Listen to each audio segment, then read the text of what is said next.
Comment créer une macro facilement dans Word? Il existe deux façons de créer une macro dans Word ou un autre logiciel, dont Excel. Il s'agit soit de connaître le code, mais ça c'est vraiment pas donné à tout le monde, soit sinon Word vous offre la possibilité d'exécuter les opérations que vous souhaitez voir réalisées par votre macro et Word s'occupe de les enregistrer et de les traduire en ligne de code. Pour créer une macro dans le menu principal, cliquez sur Outils, Macro, puis Nouvelle macro. Vous donnez un nom à votre macro. Ici, je vais jouer sur une ponctuation automatique.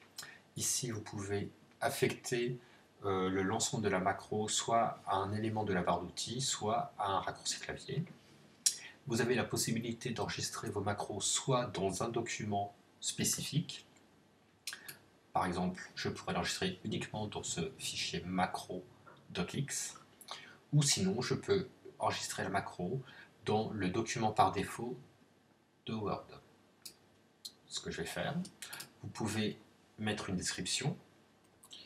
Là, ça va être insertion, espace, avant signe de ponctuation. Là, je vais lister mes signes. Donc, ça va être le point virgule, les deux points, le point d'exclamation et le point d'interrogation. Et aussi, il faut mettre un espace en général avant un caractère de pourcentage. À partir de maintenant, Word enregistre chaque opération que vous allez pouvoir effectuer à travers les menus courants que vous avez à votre disposition. Pour insérer un espace avant mes signes de ponctuation, je vais utiliser la fonction rechercher, remplacer. Édition, rechercher.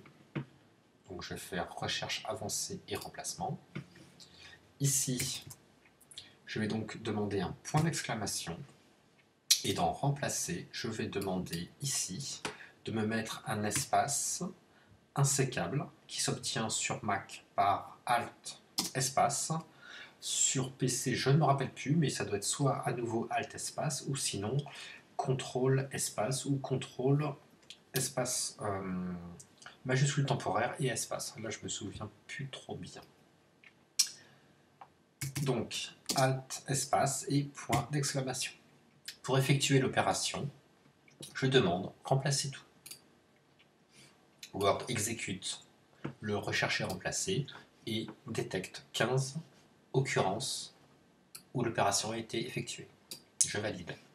Je ne referme pas ma fenêtre rechercher et remplacer. Maintenant, je mets un point d'interrogation. Je demande que tout soit remplacé. Même topo. Maintenant, le signe de pourcentage. Je remplace tout.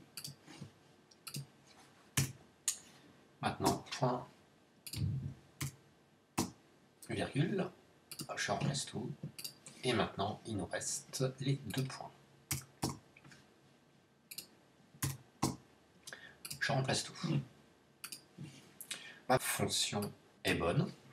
Vous vérifiez que votre opération s'est bien déroulée. Si vous n'avez plus d'autres opérations, vous pouvez terminer l'enregistrement de la macro. Pour terminer l'enregistrement de la macro, dans le menu principal, Outils, Macro, et demander ici Arrêter l'enregistrement.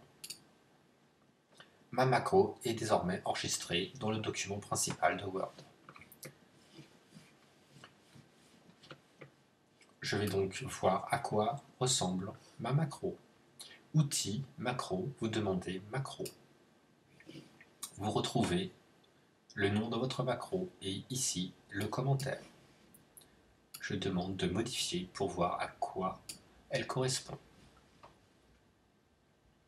Ici donc vous êtes dans le document général de Word et vous avez donc ici le nom de toutes les macros que vous avez déjà enregistrées pour pouvoir y accéder plus rapidement. Ici en vert le commentaire et ici en fait vous retrouvez la fonction rechercher remplacer avec ici le point d'interrogation par exemple le point, le pourcentage, ici le point virgule, en dessous les deux points. Voilà. Fermé. Voilà. Donc maintenant, nous allons tester la macro. Je crée un nouveau document. Voilà. Et là, je vais effectuer ma macro. Macro, je demande son exécution. Ponctuation, j'en ai qu'une. Je demande qu'elle s'exécute. Voilà. Ma macro s'est donc exécutée sur un autre document et s'est déroulée parfaitement.